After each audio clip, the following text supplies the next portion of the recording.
I'm Rick Johansson, and this is the Iron Echo Design Channel. Today we're going to work on how to export a PNG file in Inkscape. So let's say you just finished your piece of work here, your design. In this case, it's a grease theme. Thank you very much. Could be for like a takeout bag or some type of branding. And if you're new to Inkscape, you might just choose save as, and that'll work, but that'll save it as an SVG file, which is a vector format.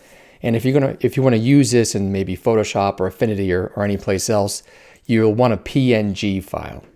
So you'll go to, there's two ways to do it. You can go to File, Export PNG Image up here, or in the menu bar, you can go to Export PNG Image. So before you can actually export it, you want to make sure that you group your design. So choose the selector tool, get everything you have, then you want to go to Object, Group. And that'll put it together. Otherwise, you'll start exporting just pieces of it and you go crazy. All right, so it's time to export.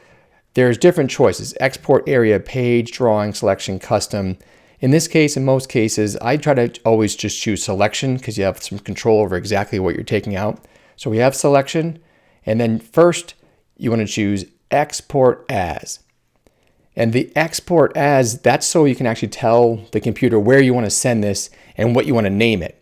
So the habit a lot of designers have is just name it anything or just tap the keyboard, but try to name it something with a keyword, because if you spend some time on this, or even if you did it quickly, you might want to use it again. And like your previous work, you can recycle or reimagine. So let's name it a keyword. So in this case, let's call it Grease Parthenon. Thank you. So we're saving it as a PNG save. Well, nothing happened yet. So the next step, which was confusing, at least when I was learning, is now you actually have to do the export. So you grouped it, you exported as, you named it, you told it where to go. Then down here, click export. It takes a couple seconds and then it's now exported. So I'll show you where the folder went. So here's that folder I had. It was under my Iron Echo examples. And there it is. It's a PNG file, which is a lossless data format, kicks JPEG's tail every day of the week, transparent background, just can't beat it. So let's just recap again real quick. You finish your design, you feel great, it looks beautiful. You want to select it. Go to make sure your export area is set to selection.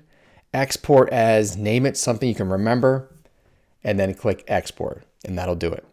So that was the quick explanation for the person that was just starting out that wants to get their design out and move on to the next part of their workflow.